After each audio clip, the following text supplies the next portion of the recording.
के उदास लोगों, न खुद को इतना हकीर समझो कि कोई उठकर तुमसे हिसाब मांगे, न खुद को इतना कलील समझो कि कोई उठकर तुमसे ये कहे वफाएं अपनी हमें लुटा दो, ये वतन अपना हमें थमा दो। उठो और उठकर बता दो उनको, हम हैं अहले ईमान सारे, न हमने कोई सनम कदा है, हमारे दिल में बस एक खुदा है। झुके सरों को उठा कर देखो, कदम अपने आगे बढ़ा कर देखो, है एक ताकत तुम्हारे सर पर, कदम कदम पर जो साथ देगी, अगर गिरेगे तो संभाल लेगी। मेरे वतन के उदास लोगों, उठो चलो और वतन संभालो।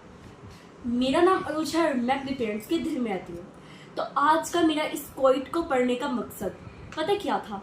मकसद ये था कि जो आज मैंने ना देखा कि आज हमारा ना एक ना प्लान बन रहा था कि हम ना कहीं जाए, पर हमने देखा मैंने ना ऑब्जर्व किया कि लाहौर तो क्या पूरे पाकिस्तान में ये महंगाई के खिलाफ ना स्ट्राइक चल रही है, हड़ताल चल रही है। तमाम दुकानदारों ने अपनी दुकानों को बंद कर दिया, शटर नीचे गिरा दी है। पाकिस्तान में लाहौर में तो सबसे ज़्यादा हर चीज़ बंद है। पर ये इन्होंने किस लिए किया होगा कि महंगाई बदल दे, या किस लिए किया होगा कि हम अपने हुकूमत सियासतदानों को बदल दें, या इसलिए तो नहीं ना, इसलिए किया होगा ना। पर पता है क्या है कि हमारे इस हड़ताल का, हमारे जीने का, हमारे मरने का हुकूमत के ऊपर, इंतज़ामिया के ऊपर, मैनेजमेंट के ऊपर कोई असर नहीं है, कोई फ़र्क नहीं पड़ता उन्हें। उनकी ना सिर्फ बात जो है ना वो सिर्फ देखते हैं इंटरटेनमेंट के लिए। जैसे एक होती है ना एक्शन मूवी चल रही होती है, हमारे पाकिस्तान में फुल एक्शन मूवी चल रही है, जिसे जो नाजरीन है ना, देखने वाले और सामाईन, वो है हमारे सियासतदान, हमारे हुकूमत वाले। ये हमारे सामाईन और नाजरीन है जो हमारी एक्शन मूवीज़ की में से आवाज़ें सुन रही है, जो आवाम उठाती है अपने लिए, अपने हक के लिए, और जो इस एक्शन मूवी के अंदर लोग मर रहे हैं, लोग हड़ताल कर रहे हैं, और इसको देखने के लिए वो बैठे हुए हैं। पता है क्या था? कायदे आज़म ने जब पाकिस्तान बनाया था ना, इतना खूबसूरत कंट्री माशाल्लाह, जब कहने के लिए है बस फिलहाल तो, जब कायदे आज़म ने ये बनाया था ना पाकिस्तान, तब कायदे आज़म ने पता क्या कहा था कि इस मुल्क में मसावात कायम होगी, भाईचारा कायम होगा, इस्लामी नज़रियात कायम होंगे, इस्लामी नज़रियात की बुनियाद पर, इस्लामी नज़रिया हयात की बुनियाद पर ये मुल्क कायम था। ये मुल्क मेरे ख्याल से, मैंने कहा ना कायम था, कायम किया गया था। तो अभी तो इस्लामी नज़रिया यानी कि मसावात और भाईचारा, अदल इंसाफ कोई भी नहीं है हमारे मुल्क के अंदर। बराबरी, अदल, इंसाफ, ये सब कुछ मलियामेट हो चुका है हमारे मुल्क के अंदर, ख़त्म हो चुका है। तो फिर हमारे मुल्क के कायम होने का क्या है? मैंने भी कोर्ट में कहा ना कि अपने आप को इतना हकीर ना समझो कि आप लोगों को कल को कोई और अमेरिका या फिर इंडिया जैसे ममालिक आकर कह सके कि अपना वतन हमें दे दो, हम संभाल लेंगे। पता क्या है, जब क्या हुआ था कि जब एक दफ़ा ना हज़रत काब रज़ी अल्लाह ताला अन्हु और साथ में ना दो और थे सहाबी, उन्होंने ना मतलब उनसे ग़ज़वा तबूक में शिरकत नहीं हुई थी, तो उन्होंने तो ना नबी पाक सल्लल्लाहु अलैहि वसल्लम ने कहा था, फरमाया था सबको कि आप सब ना कता ताल्लुकी कर लें इन सब से। तो ना हज़रत काब जब रास्ते में जा रहे थे ना, रज़ी अल्लाह ताला अन्हु जब रास्ते में जा रहे थे ना, उन्हें खत मिला। खत के ऊपर लिखा हुआ था कि हमें बड़ा दुख है आपका, आप हमारे पास आएँ और हमें कता ताल्लुकी का बड़ा दुख है, और आप हमारे पास आएँ और आकर आपको सरदारी भी दी जाएगी, सब कुछ वापस दिया जाएगा, आपकी इज्जत, आपकी सेल्फ रिस्पेक्ट, आपका सब कुछ कायम कर दिया जाएगा। पता है वो कौन लोग थे? वो ज़ालिमीन थे, जुल्म करने वाले थे, कुफार के सरदार थे, कुरैश के सरदार थे, वो सरदार कुरैश थे वो, और वो मुसलमानों के दुश्मन थे।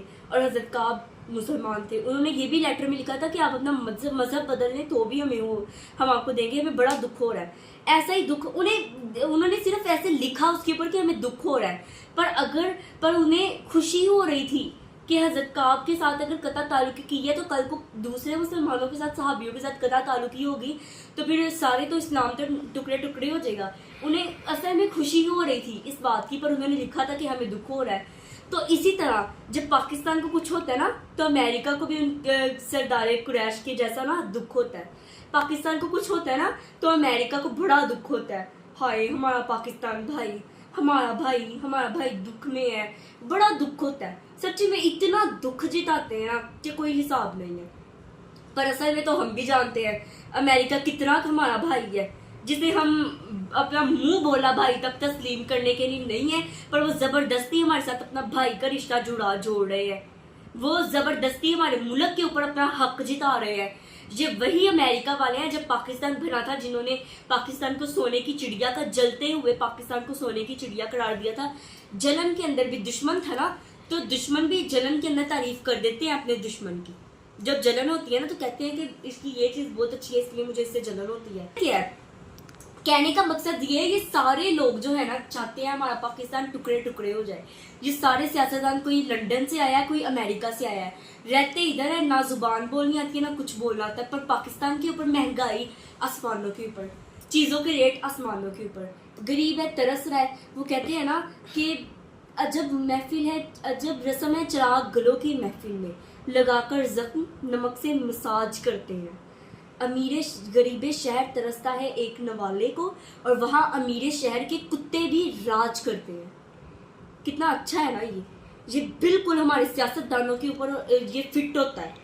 पता क्या है, जब पाकिस्तान बना था ना तो कायदे आज़म चाहते थे, उनकी ख्वाहिश थी, आरजू थी, तमन्ना थी, जो कि हसरत बन के रह गई है, क्योंकि वो चले गए और उनकी हसरत बन के रह गई है कि पाकिस्तान के अंदर भाईचारा कायम होता, पाकिस्तान टुकड़े टुकड़े ना होता, पाकिस्तान के अंदर मसावात, भाईचारा, इस्लामी नज़रियात, अदलो इंसाफ, जमहूरियत की बुनियाद ये कायम होती, और जो कि अब टुकड़े टुकड़े हो रही है। और इसी कायदे आज़म ने ना, मैं एक कुछ ना ऐसे देखती हूँ तो कुछ चीज़ें ऐसे देखती हूँ, कायदे आज़म की हिस्ट्री वगैरह जानती हूँ, उनकी कुछ ऐसी बातें वगैरह पढ़ती हूँ, मुझे ना बड़ा मतलब बाज़ों ना खुशी होती है जब मैं उनकी आवाज़ सुनती हूँ, खास तौर पे। तो वो ऊपर से हमें देख रहे हैं ना, तो वो देखकर कसम से अफसोस होता होगा, और उनके ना वो खून के आंसू होते होंगे, खून, आंखों से खून निकलता होगा उनके, ये देखकर कि मेरा पाकिस्तान टुकड़े टुकड़े होने वाला है। पाकिस्तान की बुनियादें जो मैंने बड़ी मजबूत बनाई थी, वो बुनियादें जो है वो कच्ची हो गई हैं, बुनियादों से पाकिस्तान की दीवारें जो है वो हिल गई हैं, यानी पाकिस्तान की बुनियाद जमहूरियत पर थी, वो सारी बुनियादें हिल गई। आप लोग की ना ये स्ट्राइक करने का, ये सब कुछ करने का कोई फायदा नहीं हो रहा। मैं नहीं कहती कि आप अपने हक के लिए आवाज़ ना उठाएं, मैं तो आप सबको सपोर्ट करती हूँ कि आप सब अपने हक के लिए आवाज़ उठा रहे हैं। आई प्राउड ऑफ यू, उन लोगों के ऊपर मुझे बहुत प्राउड है जो अपने हक के लिए आवाज़ उठा रहे हैं। तो मुझे बड़ी खुशी हुई देखकर कि आप लोगों ने आवाज़ उठाई, पर इस तरीके से आवाज़ ना उठाएं। या तो आप लोग ऐसे इनके लिए दुआ बैठकर करें कि अल्लाह इन्हें हदायत दे दे, पर अल्लाह ताला ने भी कहा हुआ है कि इंसान को मैंने नाइब मुकर्रर किया ज़मीन पे, तो फिर इंसान अपनी ताकत की हद तक अमल करे और नतीजा मुझ पर छोड़ दे, यानी अल्लाह ताला पर छोड़ दे। तो हमें अपनी ताकत की हद तक अमल करना चाहिए, या तो हम कोई ऐसा सोल्यूशन निकालें मिलकर, पूरे पाकिस्तान की अवाम इनके खिलाफ कोई ऐसे काम करें, ऐसा सोल्यूशन निकालें, ऐसे कोई तरीका निकालें जिससे ना ये सारा प्यारा मुल्क छोड़ के भाग जाए। जब किसी फ्लावर के ऊपर नेगेटिव सी काली सी तह चढ़ जाती है ना, जब उसे उतारते हैं ना, तो फूल, अक्सर कुछ फूल होते हैं जिनके ऊपर काली तह होती है, जब उसे ऐसे उतारते हैं ना तो फूल बड़ा खिल जाता है। सेम हमारे पाकिस्तान के ऊपर यही गंदी सी लहर है, यानी ये चोर वगैरह। तो आज का मेरा व्लॉग यही था। उम्मीद है आप सबको जो स्ट्राइक वगैरह कर रहे हैं उन्हें अच्छा लगेगा और आपको समझ आ जाएगा जो मैं कहना चाह रही हूँ। तो अल्लाह हाफिज़।